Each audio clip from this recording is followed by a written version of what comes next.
continue to support local art in your communities. And if you pay attention to a lot of the titles of my work, I always ask a rhetorical question. What's your piece? Who told you that? Can I get a witness? You know, I got a lot of questions. So a lot of the titles to my pieces are questions. How can they care? It's busy moving clouds and setting appointments for rain, for the cleansing of the atmosphere and the budding of seed. And they all call her, "Hey, Dee, come here, girl."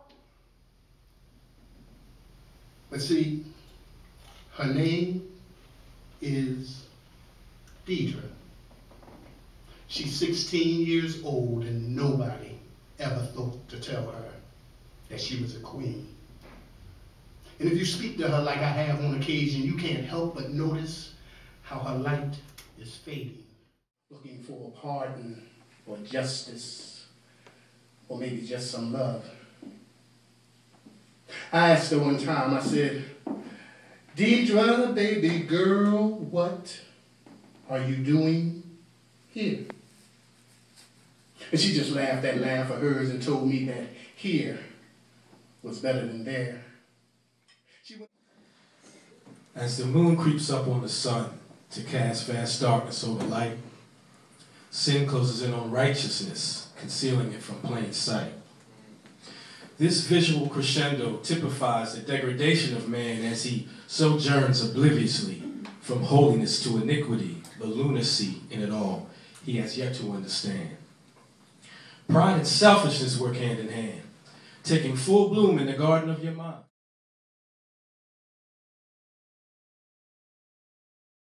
As I dwell within church walls, causing some to convert, making the pastor and council the head of the church, making tithing the priority as my will secretly lurks. I applaud them when they teach from their own principles. I don't want your speech because I bask in your silence. Spiritual gifts I need to suppress, they offer no guidance.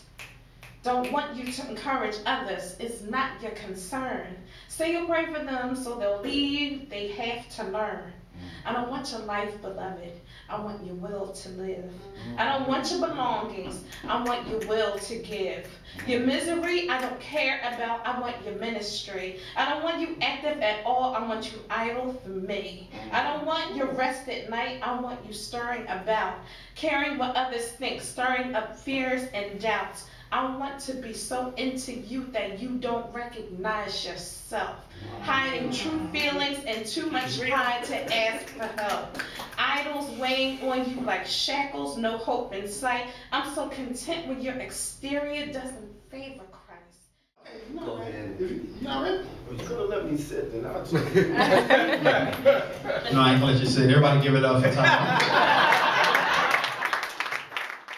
Mankind can only speculate and lie about creation's face, for he is not there to see creation's face. I beseech man to look upon God's creation through all of the heavens, much of which he can now see, and do anything other than feel. No, I got something. Okay, you got something. Okay, hold on. I gotta get this ready. Hold on. Come on up, Jack.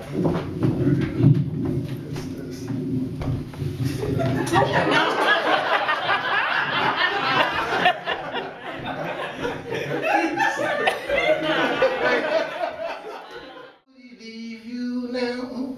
After all those days he saw you through. And oh my child, erase your doubts and smile. Things are gonna work just fine. Just pray for obligations, no. For all I see is strange situations. The banks are all bankrupt on trust, and they will take, and it's never gonna be enough. This is a waste of time. Oh Lord, I cry. Must I listen to another lie? You know, the youths are all going off to war. Can someone say what they're really fighting for? And it's an insane political. Boom, boom, boom, boom, boom, boom, boom, boom. As it moves and touches your soul, creating change like kinetic energy.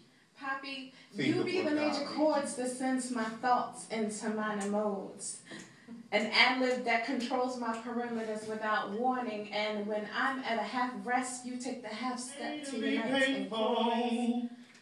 See, he'll make yours for free. It can be we for a lifetime, to all eternity.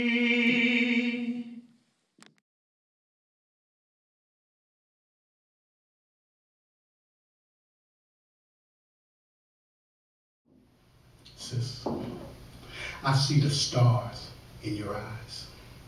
And when you smile for me, the sun does rise. And I swear I smell what must be heaven every time you walk by. You have a sweet down-to-earth style, but you move with such a sensual and royal grace. And there's evidence of God's divine beauty all over your face and your skin. Girl, that light caramel hazelnut coffee with a hint of French vanilla creamy skin. We have to do more than just speak words. Doesn't mean anything as a poet if I can't back up what I say. I met, again, two extraordinary young men who are doing a great work. I mean, just to sit on the plane and talk to them for an hour and a half, which seems like 3 hours, what they're doing around the world and even here in this country, I was amazed. And again, I enjoy flying because I meet a lot of people like these brothers that's going to come up and share a little bit about what they're doing and how we can assist them. Again, it's not just words with us. We want to help people who are looking to help other people around the world.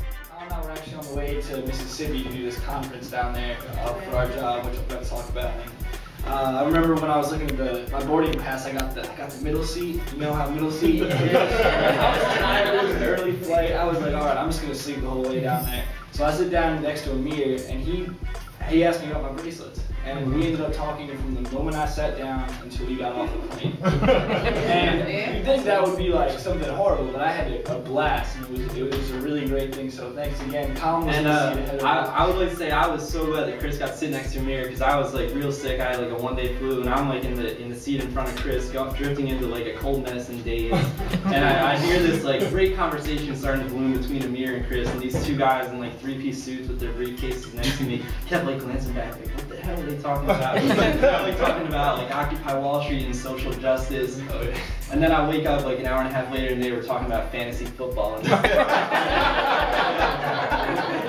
one of the guys in the suits next to me, Amir had just walked past through the aisle with his bags, and the guy goes, "Is that guy famous?" And I was like, "I don't think so. He's just the way he talks." So from the very beginning we could tell.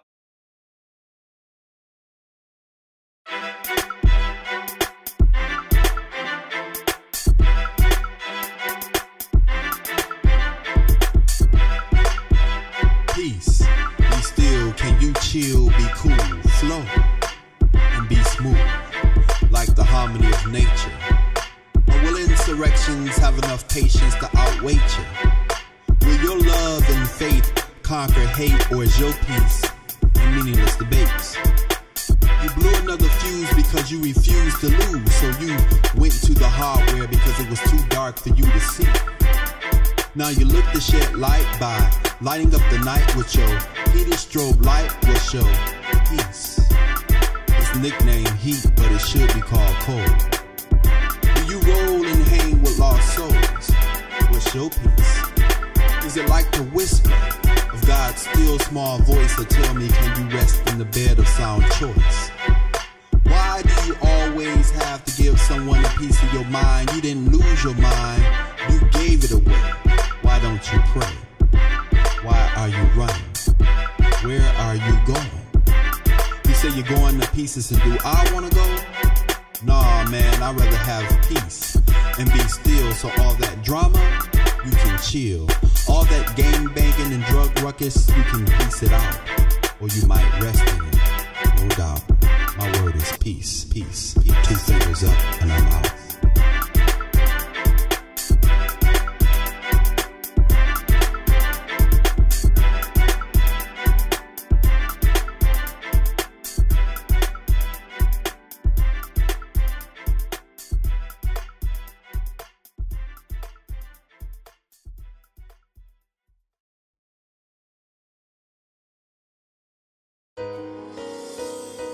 In the beginning was the Word, and the Word was with God, and the Word was God. The same was in the beginning with God. All things were made by him, and without him was not anything made that was made. In him was life, and the life was the light of men. And the light shineth in darkness, and the darkness comprehended not. There was a man sent from God whose name was John. The same came for a witness, to bear witness of the light, that all men through him might believe.